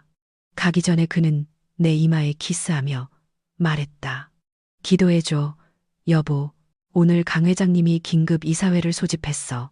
내 직감으로는 그 승진 발표를 할 때가 된 것 같아. 물론이지, 오빠. 제 기도는 항상 함께 할 거예요. 나는 그의 재킷 칼라를 정리하며 대답했다. 당신이 마땅히 받아야 할 것을 받기를 바라요. 민주는 상쾌하게 웃으며 내 머리를 헝클어뜨린 후 뒤도 돌아보지 않고 떠났다. 그는 오늘 아침 내가 잠옷을 입고 있지 않다는 것을 깨닫지 못했다. 내 잠옷 가운 아래에는 이미 빳빳한 흰색 셔츠와 검은색 슬랙스를 입고 있었다. 그가 떠난 지 1시간 후 나는 서울의 교통체증을 뚫고 차를 몰았다. 내 목적지도 같았다. 강산타워. 하지만 나는 정문 로비로 들어가지 않았다. 강 회장님의 비서인 김 대리가 지하의 VIP 출입구에서 나를 기다리고 있었다. 좋은 아침입니다, 사모님. 김 대리가 긴장했지만 존경심 가득한 얼굴로 인사했다. 그녀는 오늘 무슨 일이 일어날지 알고 있었다. 그녀는 강 회장님에게 충성하는 몇 안 되는 사람 중 한 명이었고 사무실에서 권력을 남용하는 민준의 행동에 진저리가 나 있었다. 회장님께서 방에서 기다리고 계십니다. 회의는 15분 후에 시작됩니다. 고마워요, 김 대리. 모든 장비는 준비됐나요? 네, 사모님. HDMI 케이블, 오디오, 프로젝터 모두 중앙 테이블에서 바로 연결될 수 있도록 설정해 두었습니다. 우리는 40층으로 빠르게 올라가는 전용 임원 엘리베이터를 탔다. 기압 변화 때문에 귀가 약간 멍멍했다. 엘리베이터 문이 열리자 웅장한 강산그룹 본사 전경이 눈앞에 펼쳐졌다. 대리석 바닥, 유리벽, 그리고 조용한 기업의 분주함. 하지만 오늘 분위기는 다르게 느껴졌다. 공기 중에 긴장감이 감돌았다. 마치 직원들이 피 냄새를 맡을 수 있는 것 같았다. 나는 옆문으로 이사회 회의실과 직접 연결된 강 회장님의 사무실에서 기다렸다. 커튼 틈으로 회의실 안을 엿볼 수 있었다. 거대한 광택. 나는 마호가니 타원형 테이블이 방을 지배하고 있었다. 그 주위에는 진지한 얼굴의 고위 이사들이 앉아 있었다. 그들은 왜 이렇게 이른 아침에 긴급 회의가 열렸는지 궁금해하는 것 같았다. 테이블 끝에는 민준이 편안한 자세로 앉아 있었다. 가끔씩 비싼 만년필을 만지작거리며 자신감에 차 있었고 심지어 옆에 앉은 운영이사와 농담을 나누기도 했다. 그리고 회의실 정문이 열렸다. 유라가 들어왔다. 그녀는 오너의 아내가 아니라 가족재단이 보유한 감사석을 대표하여 참석했다. 그녀는 눈에 띄는 흰색 블레이저 정장을 입고 민준의 맞은편에 앉았다. 그들은 재빨리 눈빛을 교환했다. 유라가 가식적인 전문가의 표정을 짓기 전 거의 보이지 않는 윙크였다. 강 회장님이 마지막으로 들어왔다. 방은 즉시 조용해졌다. 그는 미소 짓지 않았다. 그의 얼굴은 화강암처럼 굳어 있었다. 그는 주빈석에 앉아 내가 공항에서 건넸던 것과 같은 남색 파일을 테이블 위에 올려놓았다. 좋은 아침입니다. 강 회장님의 목소리는 무겁고 울림이 있었다. 제가 여러분 모두를 이 자리에 모은 것은 회사의 미래의 중대한 경영 구조 개편을 논의하기 위함입니다. 민주는 등을 곧게 폈다. 그의 얼굴은 더욱 환해졌다. 그는 구조 개편이라는 말이 늙은 이사들의 해고와 자신의 임명을 의미한다고 생각했다. 하지만 미래를 이야기하기 전에 강 회장님이 말을 이었다. 그의 눈은 민준을 날카롭게 응시했다. 우리는 과거를 청산해야 합니다. 이 회사를 내부에서부터 갉아먹는 기생충이 있습니다. 제가 먹여주고 직위를 주고 하지만 오히려 제 손을 무는 기생충 말입니다. 민준의 얼굴에서 미소가 살짝 흔들렸다. 그는 좌우를 둘러보며 혼란스러워했다. 회장님 말씀은 외부 감사에서 무언가 발견되었습니까? 그가 주도적으로 보이려고 애쓰며 물었다. 외부 감사가 아니야, 민준. 강 회장님이 차갑게 대답했다. 너를 아주 잘 아는 누군가에 의해 수행된 내부 감사지. 그것은 내게 보내는 신호였다. 나는 연결문을 열고 회의실 안으로 들어섰다. 내 하이힐이 대리석 바닥과 부딪히는 소리가 섬뜩한 정적을 깼다. 뚜벅뚜벅 모든 머리가 나를 향해 돌아섰다. 민준의 눈이 유령을 본 것처럼 휘둥그레졌다. 그의 입은 살짝 벌어졌지만 아무 소리도 나오지 않았다. 생수를 마시던 유라는 사례가 들려 잔을 거칠게 내려놓았고 물이 조금 쏟아졌다. 서연. 민준이 중얼거렸다. 그의 목소리는 어색하고 당황스러웠다. 그는 반쯤 일어섰다. 자기야, 여기서 뭐 하는 거야? 여긴 비공개 이사회야. 함부로 들어오면 안 돼. 나는 그에게 대답하지 않았다. 그의 눈조차 쳐다보지 않았다. 내 얼굴은 차갑고 무표정했다. 나는 나를 혼란스럽게 쳐다보는 이사들의 의자를 지나 곧장 테이블로 걸어갔다. 나는 프로젝터 연결 케이블이 이미 준비되어 있는 강 회장님의 의자 옆에 섰다. 서연, 집에 가. 민준이 소리쳤다. 이제 그의 목소리에는 분노와 두려움이 섞여 있었다. 여기서 나 망신시키지 마. 앉아, 민준. 강 회장님의 목소리가 우렁차게 울렸다. 민준은 깜짝 놀라 의자에 다시 주저앉았다. 그녀는 이 사건을 위해 내가 특별히 지명한 독립법의학 감사관 자격으로 여기 있는 거다. 감사관이라니요. 유라가 목소리를 냈다. 그녀의 얼굴은 두꺼운 화장 아래로 창백했다. 나는 블레이저 주머니에서 휴대폰을 꺼냈다. 차분하고 계산된 동작으로 나는 휴대폰에 오디오 케이블을 연결했다. 회의실의 첨단 사운드 시스템이 연결 성공을 알리는 작은 소리를 냈다. 강 회장님 뒤에 거대한 프로젝터 화면이 켜지며 내 휴대폰 화면이 미러링되어 나타났다. 나는 이제 민준을 땀방울이 맺히기 시작하는 그의 눈동자를 똑바로 쳐다보았다. 내가 왜 여기 있는지 물었죠. 오빠? 나는 내 앞에 놓인 테이블 마이크를 통해 증폭된 차분하지만 날카로운 목소리로 물었다. 나는 당신이 지난 2년 동안 이룬 노력의 결과를 발표하기 위해 여기 있어요. 내 검지손가락이 휴대폰 화면 위 테헤란로의 배신이라는 제목을 붙인 음성. 녹음 파일 바로 위에 머물렀다. 서연, 너 미쳤어. 민준이 위협했다. 그의 얼굴은 새빨개졌지만 방금 들어와 출입문 앞에 선 2명의 건장한 경호원 때문에 감히 움직이지 못했다. 즐겁게 감상하시죠, 이사님들. 내가 차갑게 말했다. 나는 재생 버튼을 눌렀다. 유라의 신음소리와 민준의 특유의 웃음소리가 음향이 완벽한 회의실을 가득 채웠다. 맑고 크고 반박할 수 없었다. 어젯밤 정말 잊을 수 없었어. 유라의 목소리가 들렸다. 이어 민준의 목소리가 뒤따랐다.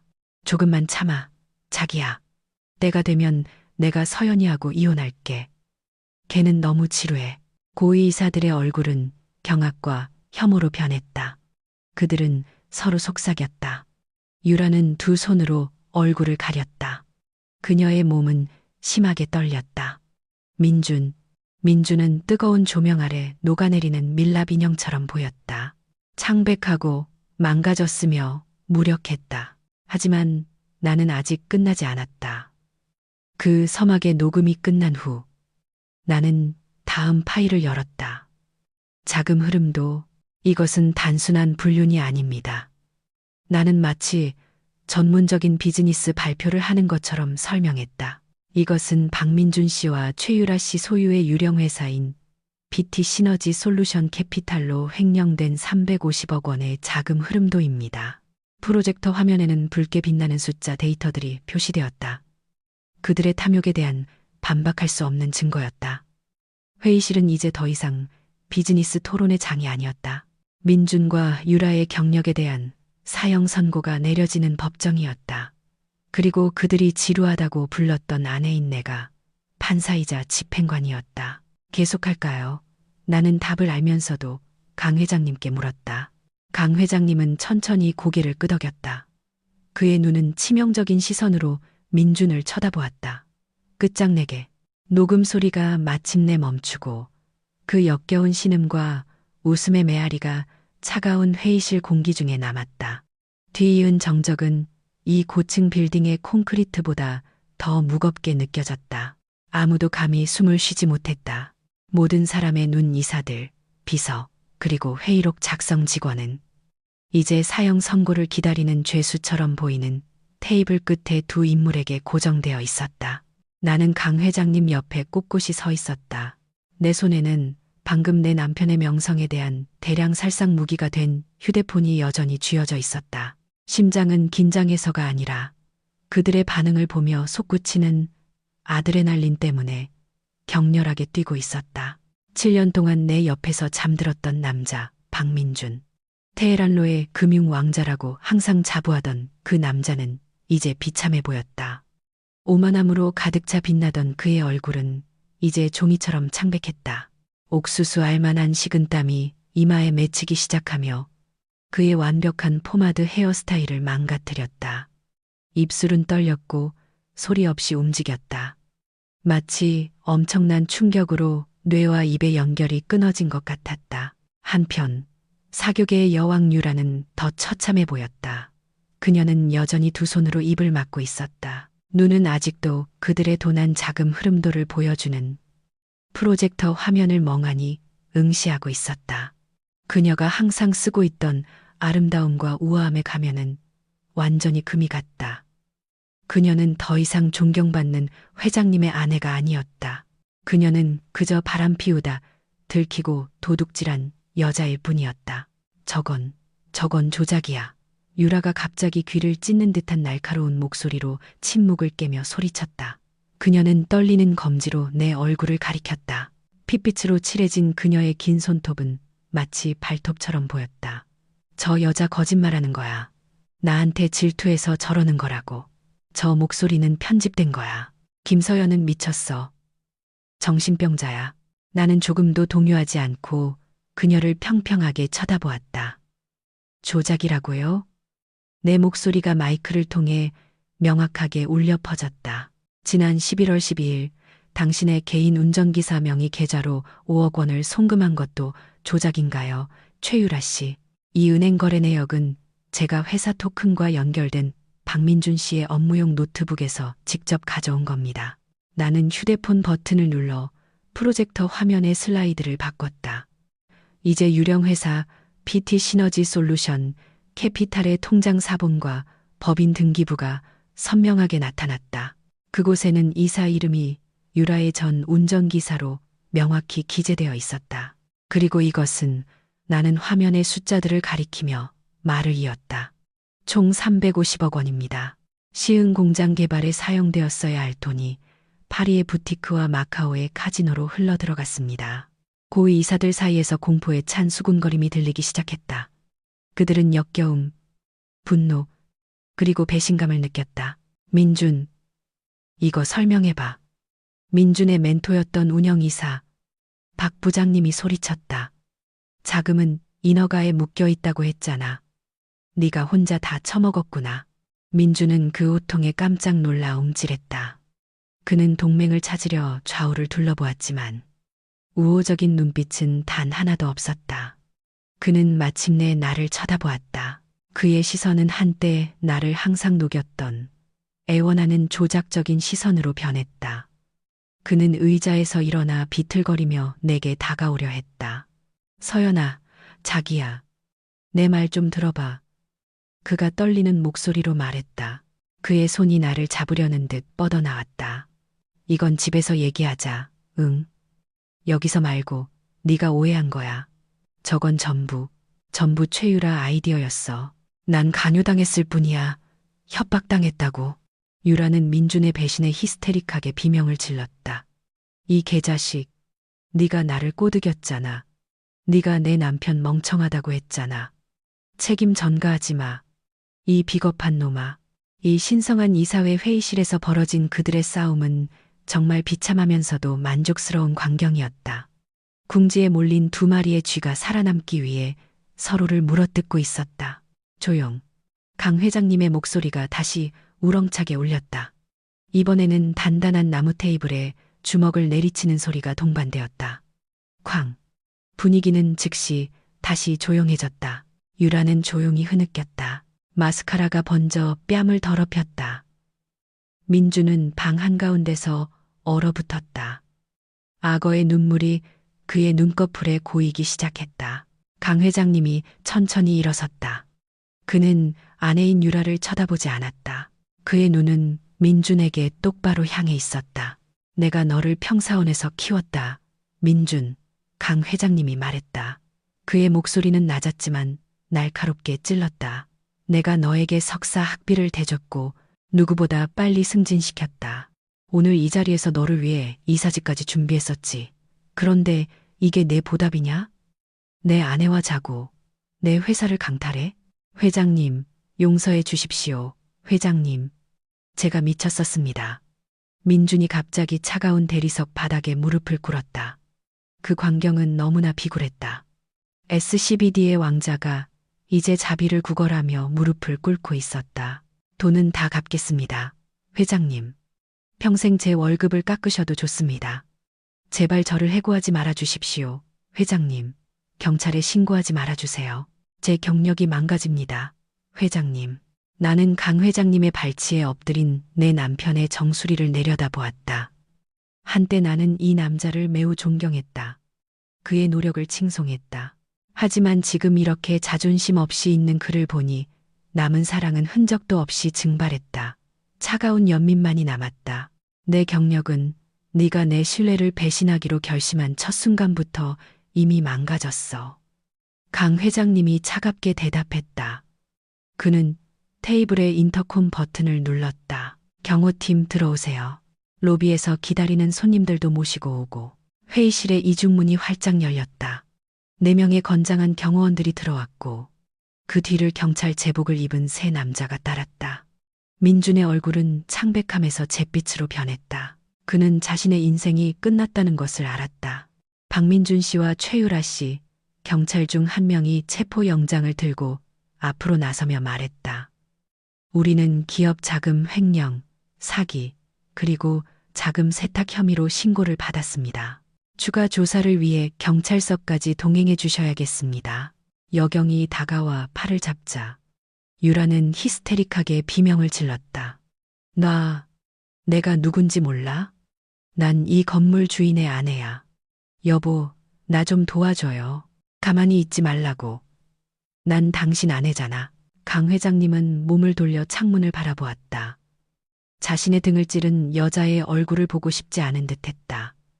내 아내는 내게서 훔치지 않아. 데려가. 유라는 발버둥 쳤다. 강제로 끌려가면서 그녀의 발이 허공을 찼다. 한때 달콤했던 그녀의 입에서 저주가 쏟아져 나왔다. 강 회장님을 욕하고 경찰을 욕하고 그리고 특히 나를 욕했다. 한편 민주는 저항하지 않았다. 그의 기력은 이미 다했다. 경찰이 그의 두 손을 뒤로 수갑을 채웠을 때 그는 그저 숙명적으로 고개를 숙였다. 하지만 내가 서 있는 곳을 지나 끌려갈 때 그는 잠시 멈췄다. 그는 고개를 들어 젖은 붉은 눈으로 나를 쳐다보았다. 만족해 서연, 그가 잠긴 목소리로 속삭였다. 내 남편 인생 망쳐놓으니 만족하냐고? 우리 아들 생각해 서연. 네가 어떻게 아빠를 감옥에 보내? 그 질문은 어머니로서의 내 죄책감을 건드리려는 의도였다. 하지만 그는 잊었다.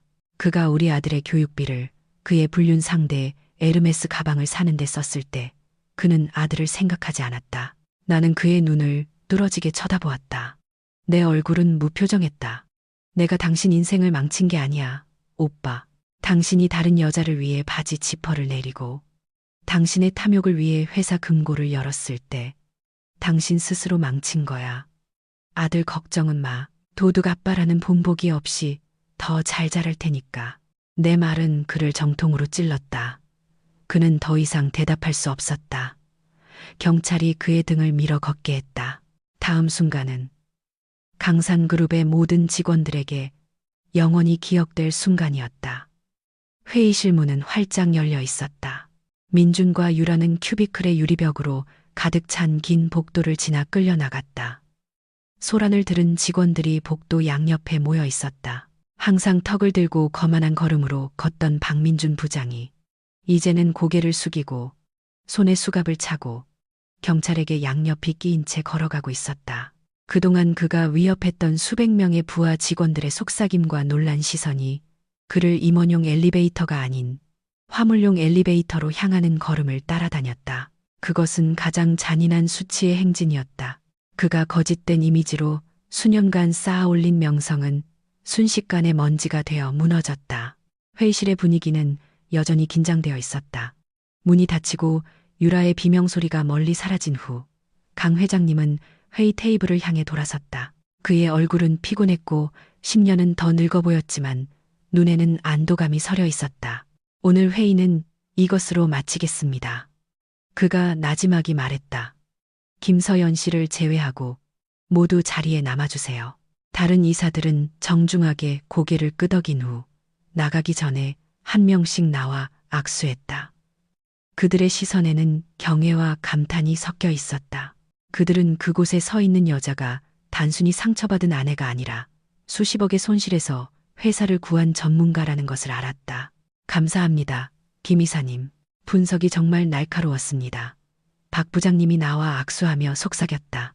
이사님이 아니었다면 아마 내년에 모든 것이 늦었을 때야 깨달았을 겁니다. 방이 비워지고 나와 강 회장님만 남았다.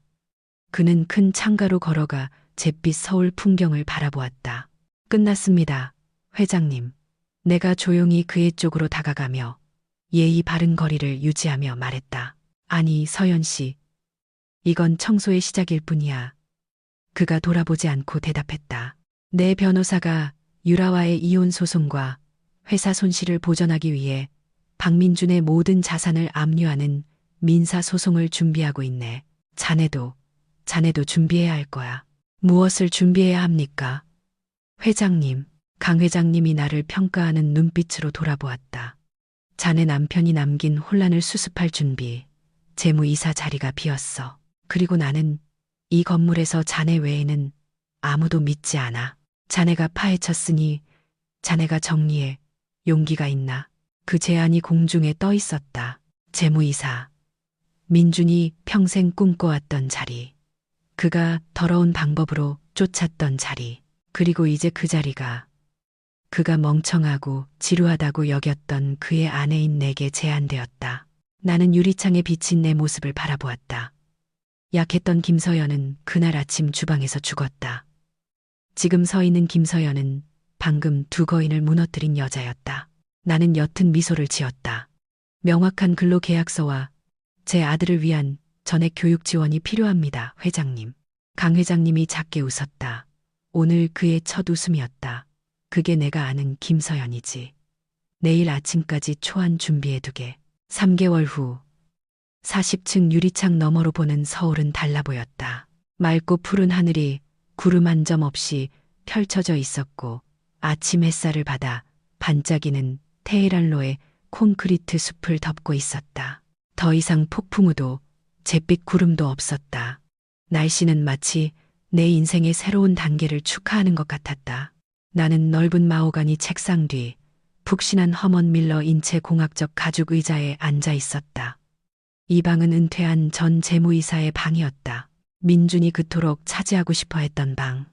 아이러니하게도 이제는 내가 그 자리를 차지하고 있었다. 유산도 연고도 아닌 오직 능력으로. 내 책상 위에는 내가 서명해야 할 서류들이 쌓여 있었다. 더 이상 요리 레시피나 월간 쇼핑 목록이 아닌 분기 감사 보고서, 투자 승인서, 그리고 리스크 완화 전략이었다.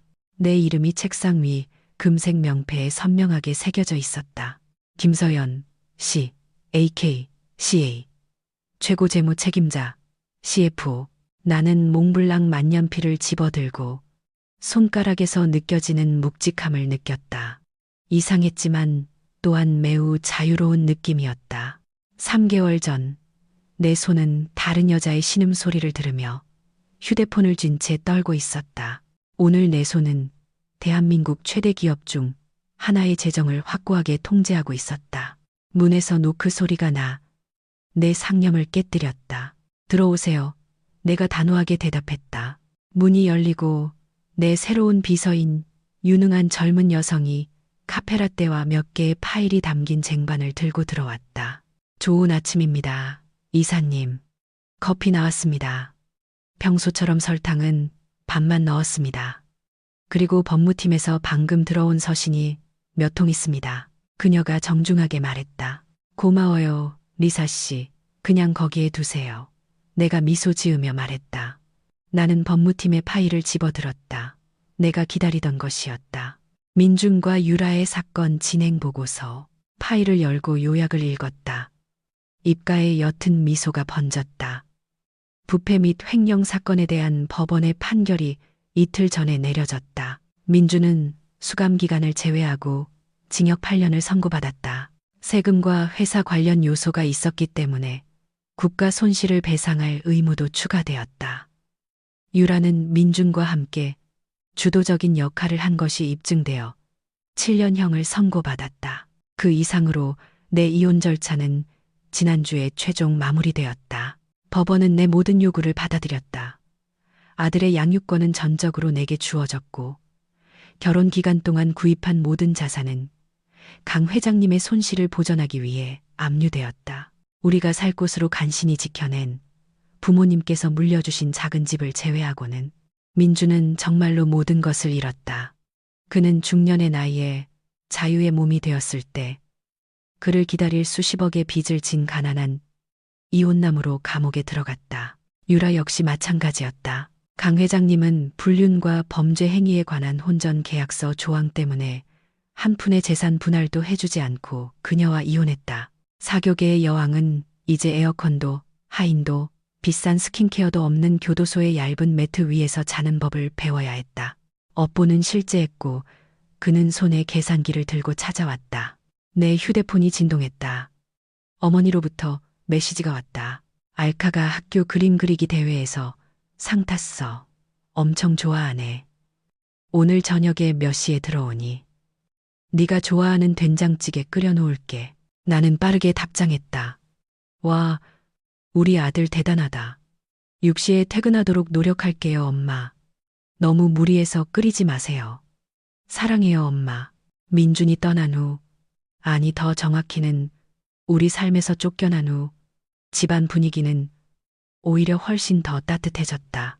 어머니께서 나와 알카를 돌봐주기 위해 이사 오셨고 더 이상 긴장도 거짓말도 다른 여자 향수 냄새를 풍기며 늦게 귀가하는 바쁜 아빠도 없었다. 알카는 엄마와 할머니의 진실한 사랑에 둘러싸여 밝은 아이로 자랐다. 내가 아빠가 나쁜 짓을 하고 남의 물건을 가져가서 벌을 받고 있다고 간단한 언어로 설명해 준 후 그는 더 이상 아빠에 대해 묻지 않았다. 나는 커피를 마시며 이 평온함을 즐겼다. 싱글맘이자 커리어 우먼이 되는 것은 쉽지 않지만 우리를 존중하지 않는 남자의 아내로 사는 것보다 훨씬 가볍게 느껴졌다. 내 책상에 인터콤이 울렸다. 김 이사님, 강 회장님께서 시간이 괜찮으시면 잠시 뵙고 싶어 하십니다. 리사 씨의 목소리가 들렸다. 네, 지금 가겠습니다. 나는 블레이저를 정돈하고 강 회장님의 방으로 향했다. 복도에서 마주치는 직원들이 정중하게 인사했다. 좋은 아침입니다. 김 이사님. 더 이상 동정의 시선이나 험담은 없었다. 엄격하지만 공정한 리더에 대한 경외감만이 있었다. 나는 새로운 내부 감사 시스템을 도입하여 민준이 악용했던 모든 부패의 허점을 막았고 정직한 직원들에게는 성과 보너스를 인상했다. 근무 환경은 훨씬 더 건강해졌다. 강 회장님의 방문을 노크하고 들어갔다. 그 노신사는 소파에 편안히 앉아 신문을 읽고 있었다. 그는 3개월 전보다 훨씬 건강하고 상쾌해 보였다. 배신의 짐이 그의 어깨에서 벗겨졌다. 안께 서연 씨. 그가 다정하게 말했다. 이번 분기 보고서는 어떤가? 안전합니다, 회장님. 현금 흐름은 긍정적이고 자금 유출은 0%이며 운영 효율성은 15% 상승했습니다. 나는 간결하게 보고했다. 강 회장님은 만족스럽게 고개를 끄덕였다. 사람을 잘못 보지 않았어. 자네가 자네 전 남편보다 훨씬 뛰어나. 그는 신문을 내려놓았다. 판결이 나왔다고 들었네. 네, 회장님. 8년이면 충분히 공정합니다. 그에게 교훈이 되길 바라지. 강 회장님이 중얼거렸다. 아, 그리고 다음 주에 긴 휴가를 가려고 하네. 유럽을 돌며 노년을 즐기고 싶어. 일상적인 회사 운영은 자네와 박 부장님에게 맡기겠네. 나는 잠시 말을 잃었다. 이런 큰 신뢰를 회장님 확신하십니까? 매우 확신해. 자네는 가장 위급한 순간에 충성심과 성실함을 증명했어. 이 회사는 자네 손에 안전해. 내가 정말로 은퇴하고 바통을 넘기기 전에 연습이라고 생각하게. 나는 감동적인 미소를 지었다. 감사합니다, 회장님. 이 신뢰를 최선을 다해 지키겠습니다. 강 회장님의 방에서 나온 후 나는 바로 내 방으로 돌아가지 않았다. 나는 엘리베이터로 가서 맨 위층 옥상 버튼을 눌렀다. 옥상 출입문을 나서자 강한 바람이 내 얼굴을 스쳤다. 아래에는 서울이 살아있는 거대한 지도처럼 넓게 펼쳐져 있었다. 테헤란로는 철제 개미들로 가득 찬 아스팔트 강처럼 보였다. 높은 빌딩들이 야망과 권력의 상징처럼 하늘을 향해 솟아 있었다. 한때 나는 이 도시 속에서 작게 느껴졌다. 남편의 성공의 그림자 뒤에 얹혀 사는 한낱 먼지 같다고 느꼈다. 나는 그를 위해 내 꿈을 희생했다. 그의 행복이 나의 행복이라고 생각하면서 얼마나 어리석었던가. 하지만 오늘 나는 이 건물의 꼭대기에서 승리자로 서 있다. 나는 깊은 숨을 들이쉬어 폐를 자유의 공기로 채웠다. 휴대폰을 꺼내 사진 갤러리를 열었다. 아직 민준의 사진이 한 장 남아 있었다. 우리가 막 결혼했을 때 오래된 사진. 그의 얼굴은 탐욕에 오염되기 전 순수하게 웃고 있었다. 나는 마지막으로 그를 쳐다보았다. 미움도 사랑도 오직 나 땜만이 있었다. 잘 가, 오빠. 나는 내 목소리를 싣고 떠나는 바람에 속삭였다. 상처를 줘서 고마워. 그 상처 덕분에 내가 진정 누구인지 깨달았으니까. 나는 삭제 버튼을 눌렀다. 그 사진은 영원히 사라졌다. 나는 휴대폰을 주머니에 넣고 몸을 돌려 다시 입구로 향했다. 내 발걸음은 가벼웠지만 단단했다. 내 하이힐이 콘크리트 바닥과 부딪히며 자신감 넘치는 리듬의 소리를 만들어냈다. 뚜벅 뚜벅. 아래 40층에는 산더미 같은 일이 기다리고 있었다. 수백 명의 직원들이 내 결정에 운명을 걸고 있었다. 그리고 집에는 작은 아들이 내 품을 기다리고 있었다. 내 인생은 이제 막 시작되었다. 나는 더 이상 희생자가 아니다. 나는 더 이상 그저 아내가 아니다. 나는 김서연이다. 그리고 이곳은 나의 왕국이다.